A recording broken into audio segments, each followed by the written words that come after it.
Julian मॅन्टलचे अद्भुत रूपांतर. मी ज्युलियनमध्ये झालेल्या या अचानक बदलामुळे फार आश्चर्यचकित झालो होतो. माझ्या मनात हेच विचार होते की एखादा माणूस जो काही वर्षांपूर्वी एकदम थकलेला, मरगळलेला, वयस्कर दिसायचा, तो माणूस कसा काय एकदम तरतरीत आणि चैतन्यपूर्ण दिसतोय. मी मूक अविश्वास दर्शवत होतो. त्याने तारुण्याच्या कारंजातून आलेले एखादे जादुई औषध तरी प्यायले नाही. काय कारण असेल ह्या असामान्य बदलाचे?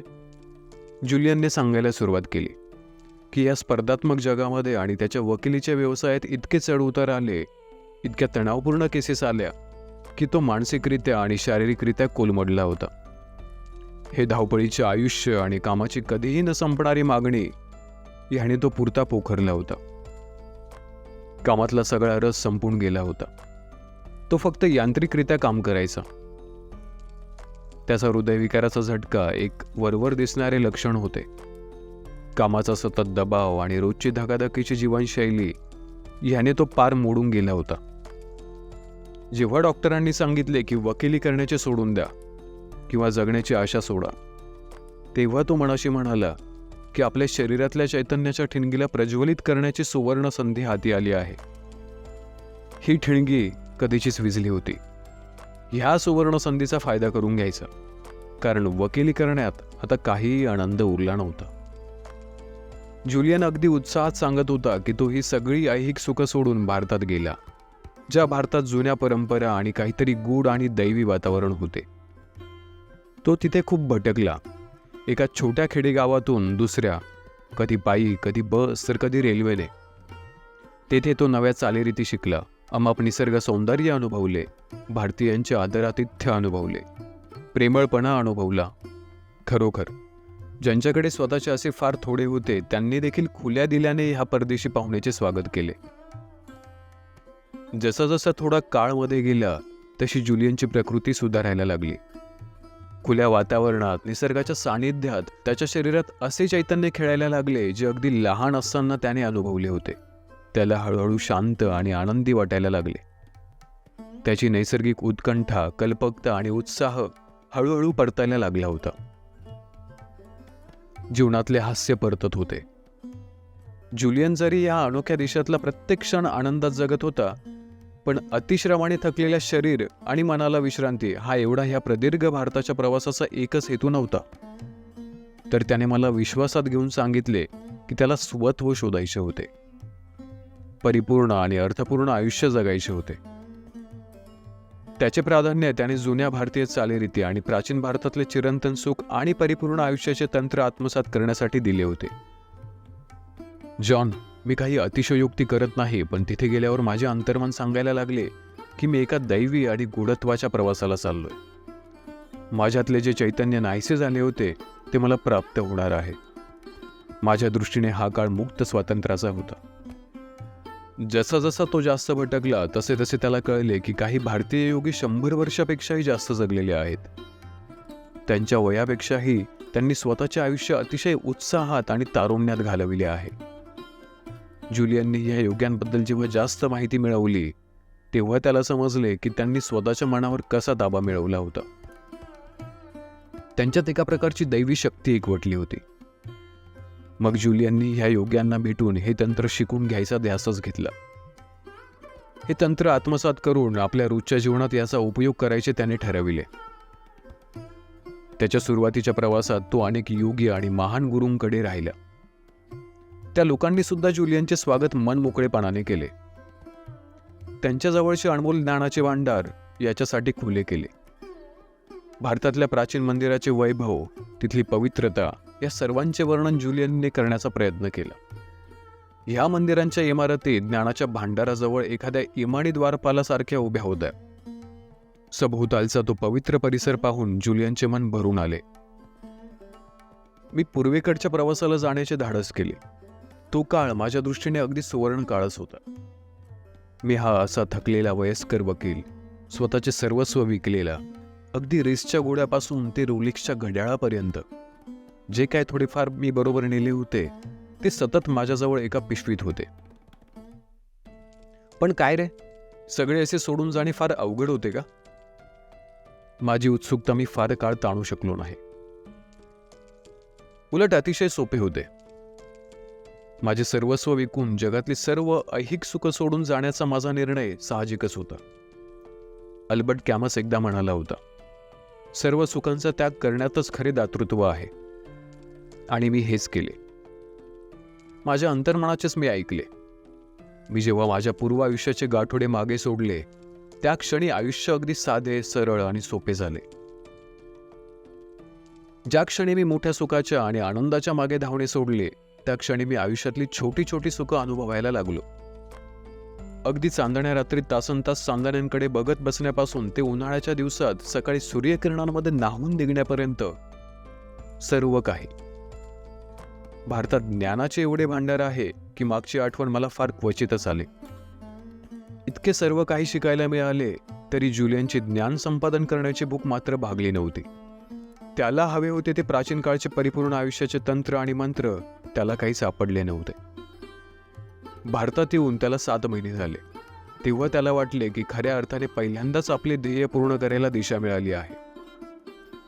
हिमालयाच्या पायथ्याशी वसलेल्या काश्मीरच्या खोऱ्यात तो जेव्हा पोहोचला, तेव्हा त्याला योगी कृष्णन नावाचे एक गुरु भेटले. योगी कृष्णन आपल्या केशरहित तुळतुळीत डोक्यावरून हात फिरवीत त्याला हसत सांगत की आपल्या पूर्वजन्मात आपणही वकील होतो. नवी दिल्लीसारख्या गजबजलेल्या शहरात अतिशय धावपळीचे जीवन जगल्यावर त्यांनी सुद्धा एके दिवशी सर्व विकून या मंदिरांची व्यवस्था सांभाळायचे काम घेतले आणि ते तिथेच राहिले. आणि एवढेच नाही तर योगी कृष्णन असेही म्हणाले की त्यांना त्यांच्या जीवनाचा हेतू सापडला आहे, स्वत्व सापडले आहे. माझ्या रोजच्या जीवनातल्या त्याचपणाला मी कंटाळून गेलो होतो. माझ्या आयुष्याचे ध्येय दुसऱ्याला मदत करायची, दुसऱ्यांना काहीतरी देण्यासाठी जगायचे हे मला समजले. जे प्रार्थनेला येतात त्यांना मी जमेल तितके शिकवतो आणि त्यांना शक्य होईल तितकी मदत करतो. ह्या प्रकारचे जीवन खडतर आहे पण परिपूर्ण आहे. मी काही फार मोठा धर्मगुरू नाही, पण मी एक असा माणूस आहे की ज्याला जीवनाचा अर्थ सापडलाय. जुलियनने सुद्धा स्वतःची संपूर्ण हकीकत त्यांना सांगितली. एकेकाळी त्याला पैशाची कशी भूक होती, कामाचा ध्यास होता, त्याच्या अंतःकरणाची द्विधा मनस्थिती, ती संकटे, तो हृदयविकाराचा झटका, त्याची अनियमित आणि असंतुलित जीवनशैली, असे सर्व काही सविस्तर सांगितले.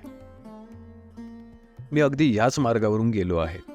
मलाही असेच अनुभव आले, योगी कृष्णन म्हणाले. प्रत्येक गोष्ट जी घडत असते ती काही कारणास्तव घडत असते. प्रत्येक अपयश, मग ते वैयक्तिक असू दे, व्यावसायिक असू दे किंवा आध्यात्मिक असू दे, ते आपल्याला धडा शिकवत असते. म्हणून अपयशांनी खचून न जाता त्यातून आपण काय शिकलो हे बघायचे असते. त्याने आपली वैयक्तिक सुधारणा होते. भूतकाळाबद्दल कधीही खंत करू नकोस. अपयश हा एक चांगला शिक्षक आहे असे समजून त्याला सामोरे जा. हे ऐकल्यावर जुलियन अतिशय हर्षगर्भित झाला. इतके वर्ष तो ज्यांच्या शोधात होता ते योगी कृष्णन हेच त्याचे गुरु असावेत, मार्गदर्शक असावेत असे त्याला वाटले. या पूर्वाश्रमीच्या वकिलाने उत्तम रीतीने जगण्याचा आध्यात्मिक मार्ग शोधला होता, जो त्याला संतुलित, आनंदित आणि प्रकाशमय जीवनाचे रहस्य शिकवेल. मला तुमची मदत पाहिजे कृष्णन. मला स्वतःला एक अर्थपूर्ण, परिपूर्ण जीवन जगायचे आहे. ते कसे जगता येईल, काय करता येईल? मी तुला मदत करू शकलो असतो तर मी स्वतःला धन्य समजलो असतो, कृष्णन म्हणाले. पण मी तुला एक सुचवतो. चालेल, सांगा. मी इथे काही वर्षांपासून या मंदिरात राहत आहे. इथे जे लोक येतात त्यांच्याकडून मी असे ऐकले आहे की हिमालयाच्या अगदी वरच्या टोकाकडे काही योगी राहतात. त्यांनी आपल्या आयुष्याची शिदोरी फक्त शारीरिकरित्या नाही तर मानसिकरित्या सुद्धा वाढवण्यासाठी काही तंत्र आत्मसात केले आहेत. त्यांची काही अमूल्य अशी तत्वे आहेत, ती ते रोज आचरणात आणतात. या योग्यांचा शरीरावर, मनावर आणि मेंदूवरही ताबा असतो. जुलियन एकदम सतर्क झाला. त्याला जे हवे होते ते हेच तर होते. हे योगी नक्की कुठे राहतात हे कोणालाच माहीत नाही. त्यांचा शोध घेण्याइतकी ताकद आता माझ्यात नाही. मी खूप म्हातारा झालो आहे. पण तुला एक सांगतो, पुष्कळ जणांनी त्यांचा शोध घ्यायचा प्रयत्न केला, पण ते सगळे अयशस्वी झाले. हिमालयाच्या वरच्या भागात चढून जाणे अतिशय अवघड आहे आणि अतिशय धोक्याचे आहे. अगदी गिर्यारोहकांनी आणि अनुभवी माणसांनी सुद्धा निसर्गाच्या ह्या रौद्र रूपासमोर हात टेकलेत. पण तुझा त्यांना तू शोधून काढू शकलास तर तुझ्या हातात दीर्घायुष्याची आणि परिपूर्णतेची गुरुकिल्ली किंवा सुवर्णकिल्ली आली म्हणून समज. या गोष्टी मी तुला शिकवायला असमर्थ आहे. त्यांच्याकडे या ज्ञानाचे फार मोठे भांडार आहे. ज्युलियन सहजासहजी हार मानणारा नव्हता. योगी कृष्णांना त्यांनी परत विचारले, पण तुम्हाला ते नक्की कोणत्या जागी राहतात ते खरंच माहीत नाही? मी फक्त एवढेच सांगू शकतो की ह्या गावातले लोक त्यांना शिवाणाचे महान योगी मानतात. पौराणिक काळी शिवाणा याचा अर्थ आनंदाचे भांडार असा होता. ह्या योग्यांकडे दैवी शक्ती आहे. मला यापेक्षा जास्त माहिती नाही. असती तर मी तुला नक्कीच सांगितली असते. मला खरंच काही माहिती नाही. दुसऱ्या दिवशी पृथ्वीवरच्या सूर्यकिरणांच्या पहिल्या प्रवेशाबरोबर शिवाना या जागेच्या शोधात ज्युलियन हिमालय चढायला लागला. पहिले त्याने विचार केला की या डोंगरावर चढायला एखाद्या शेर्पा गाईडला बरोबर घ्यावे, पण त्याने तो विचार सोडून दिला. त्याच्या अंतर्मनाने त्याला सांगितले की हा प्रवास तुझ्या एकट्याचा आहे. तू एकट्यानेच करायचा आहेस. आणि आयुष्यात पहिल्यांदा त्याने चिकित्सा न करता आपल्या अंतर्मनावर विश्वास ठेवला. त्याला सारखे वाटत होते आपण या हाती घेतलेल्या कामात यशस्वी होणार. आणि मग तो उत्साहाने चढायला लागला. पहिले काही दिवस ती चढण अतिशय सोपी होती. कधी कधी तो तिथल्या रहिवाशांबरोबर चढायचा. हे रहिवासी एखादे शिल्प करण्यासाठी योग्य लाकडाच्या तुकड्याच्या शोधात येत असत. कधी कधी तो एकटाच आपण कुठे होतो, काय होतो आणि काय करायला चाललो आहोत याचा विचार करत चढायचा. खूप वरती चढल्यावर खालचे छोटे गाव अगदी ठिपक्यासारखे दिसायला लागले. उंच हिमालयाची शुभ्र शिखरे पाहून त्याच्या हृदयातली धडधड वाढली. श्वास रोखून तो ते दृश्य पाहत होता. त्याला एकदम हिमालयाशी खूप जवळीक असल्यासारखे वाटू लागले. अगदी जसा आपला जुना मित्रच आपल्याला भेटायला आला आहे. वरती गेल्यावर तिथल्या शुद्ध हवेमुळे त्याला एकदम ताजेतवाने वाटायला लागले. पूर्ण जगाचा प्रवास त्याने खूपदा केला होता. त्याला वाटले की त्याने जगातले सर्व काही पाहिले आहे, पण इतके सुंदर नैसर्गिक दृश्य त्याने कुठेच पाहिले नव्हते. त्याला त्या क्षणी एकदम आनंदी, उत्साही आणि मुक्त वाटायला लागले. मानवी वस्तीच्या इतक्या वरती आल्यावर ज्युलियनला सामान्य कोशातून बाहेर पडून असामान्यांच्या प्रांतात आल्यासारखे वाटले.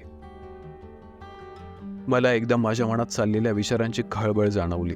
ज्युलियन म्हणाला, शेवटी आयुष्य म्हणजे तरी काय? आपण घेतलेल्या निर्णयावरून नियती आपला एक एक पत्ता उघडत असते. मला खात्री होती की मी अगदी योग्य निर्णय घेतला आहे. माझे आयुष्य परत तसेच राहणार नाही. अगदी वेगळं काहीतरी खास, अनाकालनीय, सुंदर असे माझ्या बाबतीत घडणार आहे. एक आश्चर्यचकित करणारी जागृत अवस्था होती ती. ज्युलियन जसा जसा त्या भव्य हिमालयाच्या छोटी छोटी शिखरे पालथी घालायला लागला तसा तसा तो शिवाणातल्या योग्यांना भेटण्यास जास्त उत्सुक झाला. ती उत्सुकता एखादी आव्हानात्मक केस दुसऱ्या दिवशी चालणार म्हटल्यावर प्रसिद्धी माध्यमाचे लोक कोर्टरूमपर्यंत माझा पाठलाग करतात तेव्हा जशी असते तशी होती. मी जरी कुठलाही गाईड किंवा नकाशा घेतला नसला तरी असे वाटत होते की माझा मार्ग मला अतिशय स्पष्ट दिसतोय. माझ्या अंतिम टप्प्यावर जाण्यासाठी माझे अंतर्मन मला सारखे मार्गदर्शन करीत आहे असे वाटत होते. मला थांबावेसे वाटले तरी मी थांबत नव्हतो. ज्युलियन अगदी उत्साहात सांगत होता. ज्युलियन 2 दिवस त्या शिवाना नावाच्या छोट्या गावाच्या शोधात भटकत होता आणि ते ठिकाण मिळावे म्हणून प्रार्थना करत होता. त्या काळात त्याचे विचारचक्रही धावत होते. ज्युलियनला आता पूर्वीसारखी थकावट आणि तणाव जाणवत नव्हता. तरी आपण ज्या जागी आपले उर्वरित आयुष्य घालवू शकू किंवा नाही याची खात्री नव्हती. तिथे होते अमाप सृष्टी सौंदर्य, पण पूर्वीसारखे बुद्धीला चालना देणारे त्याच्या वकिली पेशासारखे काहीच काम नव्हते. पण लगेचच त्याला आठवायचे त्याचे जुने ऑफिस, त्याचा तो सुंदर बंगला, ते बिटावरचे दुसरे घर जे त्याने अगदी नगण्य किमतीत विकलेले होते. त्याच्या जुन्या मित्रांना घेऊन तो चांगल्या रेस्टॉरंटमध्ये जायचा. एक बटन हळूवारपणे दाबायचा अवकाश की त्याची फरारी गाडी एक मोठा धमाका करीत जिवंत व्हायची. जेव्हा तो डोंगराच्या आणखीन वरच्या भागात पोहोचला तेव्हा त्याच्या मनातल्या भूतकाळातल्या विचारांना खंड पडला. कारण समोरची दृश्यच इतकी मनोरम होती. निसर्गाच्या या किमयेचे व देणगीचे कौतुक करत असताना त्याला आश्चर्यचकित करणारे काहीतरी जाणवले. डोळ्याच्या कोपऱ्यातून त्याला दूरवर एक आकृती त्याच्यापुढे झपाझप चालताना दिसली.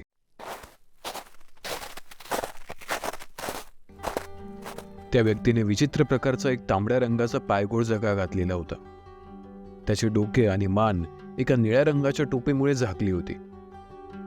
जुलियनला आश्चर्य वाटले. इतक्या एकांतात काही मनुष्यवस्ती असेल असे त्याला वाटले नव्हते. त्या जागी पोहोचायला त्याला 7 दिवस कठोर परिश्रम करावे लागले आणि त्याचे अंतिम टप्प्यातले शिवाना हे गाव कुठे आहे हेही त्याला माहीत नव्हते. जुलियनने त्याला हाक मारली, एकदा दोनदा मोठ्याने, पण मागे वळूनही न पाहता तो आणखी जोराने चालायला लागला. थोड्या वेळाने तो चक्क पळायला लागला. त्याचा तांबडा झगा हवेत फडफडत होता. मित्रा, मित्रा, कृपया शिवाना नावाची जागा शोधायला मला मदत कर, जुलियन जोरात म्हणाला. मी गेले 7 दिवस इथे भटकतोय, अतिशय थोड्या अन्न पाण्यावर जगतोय. मला वाटते आहे की मी आता मरून जाईन. ती व्यक्ती ताबडतोब थांबली. जुलियन लांब लांब टांगा टाकीत त्याच्यापाशी पोहोचला. तोपर्यंत ती व्यक्ती शांतपणे उभी होती. जुलियनला त्याच्या विचित्र टोपीमुळे त्याचा चेहरा दिसत नव्हता, पण त्याच्या हातातल्या त्या वस्तूकडे बघून जुलियन आश्चर्यचकित झाला. त्या व्यक्तीच्या हातात एक फुलांची परडी होती. त्या लहानशा परडीमध्ये जुलियननी कधीही पाहिली नसतील अशी सुंदर, नाजूक आणि सुवासिक फुले होती. जुलियनचे लक्ष फुलांकडे जाताच त्या व्यक्तीने ती परडी हातात गच्च धरून जवळ घेतली. त्याच्या चेहऱ्यावर त्या फुलांबद्दल प्रेम आणि त्यात परदेशी पाहुण्यावरचा अविश्वास स्पष्ट दिसत होता. जुलियनने त्या व्यक्तीकडे उत्सुकतेने निरखून पाहिले. एकदम सूर्यकिरणांची तिरीप आली आणि त्याचा चेहरा आणखीनच स्पष्ट दिसायला लागला. जुलियनने असा माणूस कधीच पाहिला नव्हता. तो साधारण जुलियनच्याच वयाचा होता, परंतु त्याचा चेहरा रेखीव होता. जुलियन एकदम मोहित आणि आकर्षित झाल्यासारखा त्याच्याकडे बघतच राहिला. सगळ्यात जास्त त्याचे डोळे लक्ष वेधून घेत होते. त्याचे डोळे अतिशय भेदक होते. जुलियनला असे वाटले की ह्याची नजर आपल्याला भेदून आरपार जाते आहे. जुलियन जास्त वेळ त्याच्या नजरेला नजर देऊ शकला नाही. त्याची त्वचा सुद्धा मऊसूत, चमकदार होती, पण शरीरयष्टी भक्कम होती. त्याच्या हाताकडे बघून मात्र जुलियनला खात्री पटली की हा काही फार तरुण नाही, पण तरीही त्याचे व्यक्तिमत्व इतके उठावदार होते की जुलियन संमोहित झाल्यासारखा त्याच्याकडे पाहतच राहिला. एखाद्या लहान मुलांनी जादूगाराकडे त्याचा पहिला कार्यक्रम झाल्यावर पाहत राहावे, अगदी त्या पद्धतीने. जुलियनने मनात विचार केला की हा कदाचित शिवानातल्या त्या महान योग्यांपैकी एक असावा, आणि जुलियन मनातल्या मनात स्वतःच्या शोधावर आनंदून गेला. माझे नाव जुलियन मॅन्टेल आहे. मी शिवानाच्या योगी महाराजांकडून काही शिकण्यास आलो आहे. तुम्ही सांगू शकाल का मला ते कुठे भेटतील ते, जुलियनने विचारले. तो माणूस विचारपूर्वक ह्या पाहुण्याकडे बघत राहिला. त्याच्या चेहऱ्यावरची निर्भयता आणि शांतता पाहून जुलियनला एखाद्या देवदूताचीच आठवण येत होती. त्या माणसाने मृदू स्तरावर उत्तर दिले, त्या योगींना तुम्हाला कशासाठी भेटायचे आहे, त्यांच्याकडून काय शिकायचे आहे? जुलियनची आता खात्री पटत चालली होती की हाच शिवानातला योगी असला पाहिजे. त्याने त्या व्यक्तीला सर्व काही सांगितले.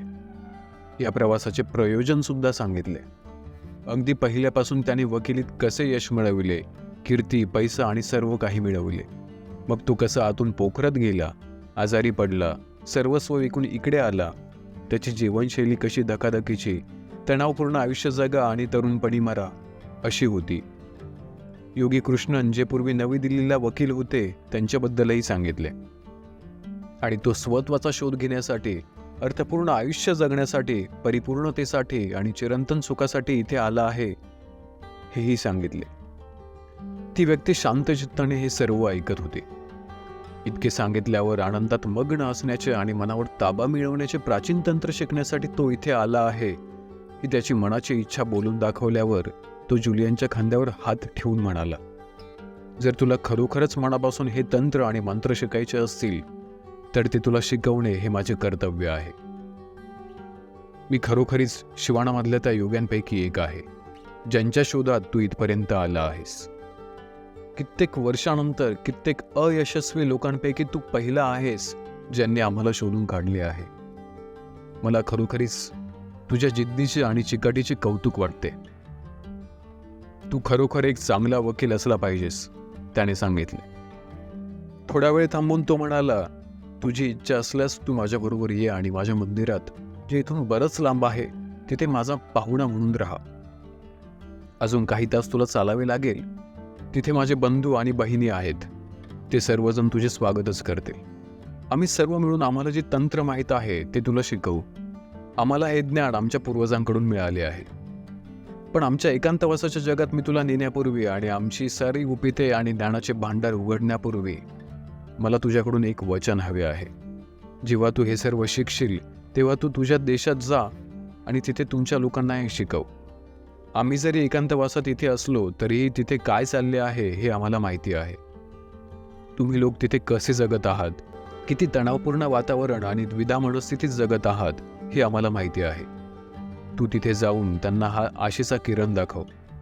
हे तत्वज्ञान त्यांना आचरणात कसे आणायचे हे सांग. एवढेच माझे मागणे आहे. जुलियनने त्वरित वचन दिले की हे ज्ञान तो पश्चिमेकडील लोकांना द्यायला तयार आहे. जेव्हा ते दोघे पुढच्या प्रवासाला लागले तेव्हा सूर्यास्त होत होता.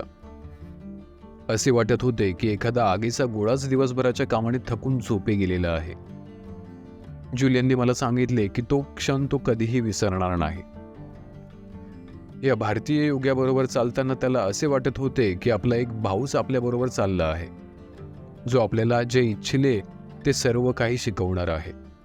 तो खचितच माझ्या आयुष्यातला सर्वात महत्त्वाचा क्षण होता. जुलियननी मला परत तेच सांगितले. आयुष्यात जे काही थोडेसे महत्त्वाचे क्षण येतात त्यातील हा एक होता आणि हा क्षण त्याचे आयुष्य बदलणारा होता.